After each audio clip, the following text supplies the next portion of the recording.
Welcome my dear friends. તો એક નવા દાખલા સાથે આજે હું તમારી સાથે ફરીથી આવી ગઈ છું. તો જે પણ ઇન્ટરનેટ પર શોધતા એકાઉન્ટ 8નો વિડીયો અહીંયા આવીને અટક્યા છો, તો તમને હું જણાવી દઉં કે મેં એકાઉન્ટ 8ના ઘણા બધા દાખલાઓ શેર કરી દીધા છે અને હજી પણ ઘણા બધા દાખલાઓ શેર કરવાની છું, શીખવાડું છું. તેમજ BNSUની ઘણી બધી અપડેટ આપણા ચેનલ પર મળી રહે છે. તેથી ફ્રેન્ડ ટુ ફ્રેન્ડ સ્ટડીઝ ચેનલને તમે સબસ્ક્રાઇબ કરી લો, જેથી તમને એની નોટિફિકેશન મળશે અને તમામ વિડીયો તમે શાંતિથી જોઈ શકશો.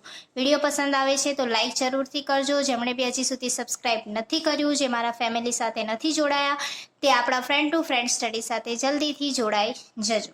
તો આજે આપણે જે દાખલો કરીએ છીએ એ છે રાજીવ હોસ્ટેલ લિમિટેડ. ઓકે, તો રાજીવ હોસ્ટેલ લિમિટેડનો અહીંયા તમને દાખલો દેખાય છે. આ દાખલો ઇઝી છે, બટ ખાલી એક જ હવાલો છે જે તમારે કરવાનો છે.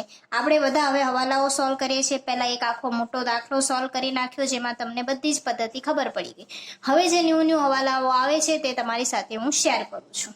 તો આ આખા દાખલાની અંદર જે ન્યૂ હવાલો છે એ છે કે તમારે આ જે ખરીદી તમને આપી દીધી છે, વેચાણ તમને આપી દીધું છે, મજૂરી પરોક્ષ ખર્ચા તમને આપી દીધા છે.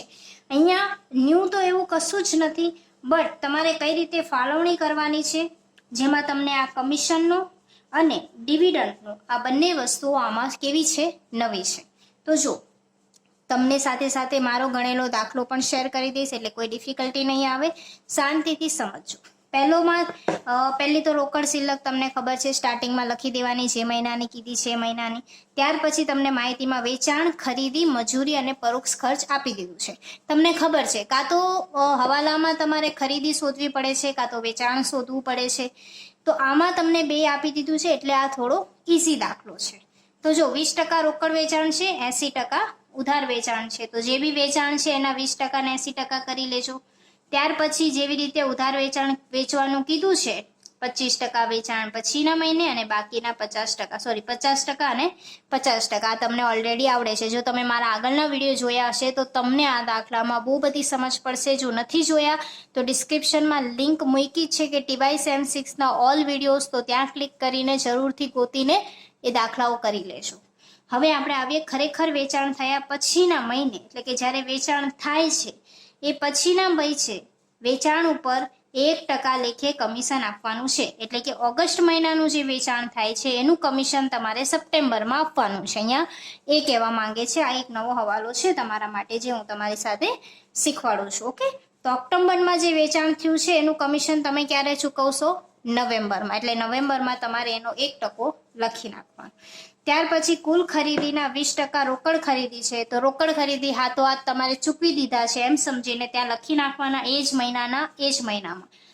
પરંતુ 80% કેવી છે? ઉધાર ખરીદી છે. અને એ ઉધાર ખરીદીની શાખ મુદત તમને કેટલી આપી છે? 2 મહિનાની. તો 2 મહિના પછી ચૂકવી દેવાના. ઇઝી. પછી સમયગાળો, મજૂરીનો સમયગાળો 1/2 છે અને પરોક્ષ ખર્ચનો સમયગાળો 1/4. જે રોકડ અંદાજપત્રનો પહેલો આપણો વિડીયો છે એની અંદર મેં તમને શાખ મુદત સમજાવી દીધી છે. તો એ શાખ મુદતમાં મેં તમને કીધું હતું 1/2 છે, તો બીજું શું આવશે? 1/2 આવશે. અહીંયા 1/4 છે, તો માઇનસ કરો તો અહીંયા શું આવશે? 3/4. અને અહીંયા શું આવશે? 1/4. એટલે 4 માંથી 1 બાદ કરશો તો 3/4 મળશે. અને બીજા જે 1/4 છે એ લખો. આ મહિનામાં તમારે તે જ મહિનાના 50% લખવાના, અને આના એની પછીના મહિનામાં. અને 3/4 એ જ મહિનાના તમારે 50% એ જ મહિનામાં લખવાના, અને બીજા 50% તમારે પછીના મહિનામાં લખવાના. 50% એટલે કે ગુણ્યા 1/2, 1/2 ગુણ્યા 3/4, અને બીજા જે વધે 1/4 હશે, જે તમારે એના પછીના મહિનામાં લખવાનું છે. ડીપલી મેં તમને વિડીયોમાં સમજાવ્યું છે, તમે જોઈ શકો છો. અને જો તમે જોયેલો હશે તો તમને આ દાખલો ઇઝી લાગશે. ત્યાર પછી જે ડિવિડન્ડનું કીધું છે કે ડિસેમ્બરમાં ડિવિડન્ડ ચૂકવ્યું છે, તો ડિસેમ્બરમાં આપણે 80,000 ખાનામાં લખી દઈશું. આ હવાલો તો ત્યાં પણ આવી જ ગયો હતો, એટલે આખું સોર્ટ આઉટ થઈ જશે. આ દાખલો એકદમ ઇઝી છે, બટ આમાં જે ઇન્ફોર્મેશન મારે તમને દેવાની હતી એ મેં તમને દઈ દીધી છે. મજૂરી અને પરોક્ષ ખર્ચાની જે ફાળવણી છે આવા પ્રકારની, જે હજુ સુધી આપણે કરી નથી, જે આજે આપણે શીખી લઈએ. ઓકે, તો જો અહીંયા મેં વેચાણ લખી છે, તો વેચાણનું તો 50% પછીનું મેં તમને કીધું, તો તો એ મહિનામાં નહીં અને એના પછીના મહિનામાં સપ્ટેમ્બરનું એ મહિનામાં નહીં લખવાનું, પરંતુ ઓક્ટોબરમાં અને નવેમ્બરમાં. એવી જ રીતે ઓક્ટોબરનું ઓક્ટોબરમાં નહીં લખવાનું, પરંતુ નવેમ્બરમાં અને ડિસેમ્બરમાં. દેખાય છે 50%, આ 50% અને આ 50%. આવી રીતે તમારે લખવાનું, જે મહિનાનું જોઈએ છે એ મહિનાનું ટોટલ લખવાનું. ત્યાર પછી ખરીદીમાં શું કીધું છે, 2 મહિના પછી.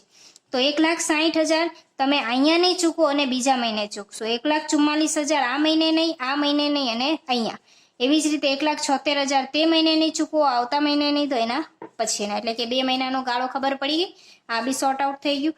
હવે છે મજૂરી. તો મજૂરી તમને શું કીધી છે, 1/2, એટલે કે 50%. એમ બી તમે 80,000 ગુણ્યા 1/2 કરશો તો એ જ મહિને તમારે 40,000 ચૂકવવાના, બીજે મહિને તમારે 40,000 ચૂકવવાના. હવે 72,000 બી 50% કરશો 1/2 તો એ મહિને 36,000 અને એના પછીના મહિને 36,000. 96,000 પણ એ મહિને 48,000, બીજાના મહિને 48. એવી જ રીતે 1,00,000 પણ એવી રીતે, અને 84,000 પણ એવી રીતે. સમજ પડી? એ મહિને અને આવતા મહિને, આ મહિને અને આવતા મહિને. હવે સમજીએ પરોક્ષ ખર્ચા. તો પરોક્ષ ખર્ચમાં તમને 1/4 ગાળો આપ્યો છે. તો મેં તમને કીધું એમ એ જ મહિને તમારે માઇનસ કરીને લખવાનું, પછીના મહિને એનું જે આપ્યું છે એ લખવાનું. તો 3/4 કરશું. 80,000 3/4 કરશો ને તો તમારો 60,000 જવાબ આવશે, અને 1/4 કરશો ત્યારે 20,000 જવાબ આવશે. તો 3/4 એ જ મહિને અને 1/4 એના પછીના મહિને. એવી જ રીતે 60,000 કરી દેવાનું કે 60,000 એ જ મહિને 45,000, એના પછીના મહિને 15,000. 90,000 3/4 એ જ મહિને અને 1/4 પછીના મહિને. એવી જ રીતે 1,00,000 3/4 એ જ મહિને, બીજા એના પછીના મહિને. અને એવી જ રીતે 70,000. ખબર પડી ગઈ? જે પરોક્ષ ખર્ચા, મજૂરી, આ બંનેનું જે શાખ મુદત હતી એની આપણે ક્યારેય સ્ટેપ તમને મેં શીખવાડ્યા નહોતા. જે આજે મેં તમને સ્ટેપ શીખવાડી દીધા, એવી રીતે તમારે સ્ટેપ ફોલો કરવાના છે. ડિવિડન્ડનું અને કમિશનનું મેં તમને કહી દીધું. આમાં તમને માહિતી આપી છે એટલે કન્ફ્યુઝન થશે નહીં. આ કંઈક પ્રકારનું, આવા પ્રકારનું મેં લખ્યું છે. સ્ક્રીનશોટ લઈ લેજો તમે, જેથી તમને દાખલો ગણતી વખતે હેલ્પફુલ થાય. Okay, and thank you so much for watching. આની પછી આપણે ભગવદ્ ગીતા કંપની લિમિટેડ છે એનો દાખલો શીખશું. આની પહેલા તમને આશુતોષ કંપની લિમિટેડનો એક દાખલો મેં શીખવાડ્યો છે. એવી જ રીતે હજી આપણે 2 દાખલા શીખશું, જેની અંદર બધા જ પ્રકારના હવાલાઓ કવરઅપ થઈ જશે અને રોકડ અંદાજપત્ર તમારું એકદમ પાક્કું થઈ જશે. જે 70% તમારું થઈ ગયું હતું એને 100% તરફ આપણે હવે લઈ જવાનું છે. Thank you so much for watching. Short question મેં તમને ભણાવી દીધો છે, એક આખો પ્રકારનો દાખલો તમને ભણાવી દીધો છે. બીજા ઘણા બધા સબ્જેક્ટના વિડીયો તમે ડિસ્ક્રિપ્શનમાં જે લિંક આપી છે TYBCom Sem 6 ઓલ વિડીયોઝ, એની અંદર ક્લિક કરશો તો તમને ઓલ સબ્જેક્ટના વિડીયો તમને ત્યાંથી મળી રહેશે. એટલે thank you so much for watching. Like, share and subscribe. Thank you so much. Tata, bye bye, C you.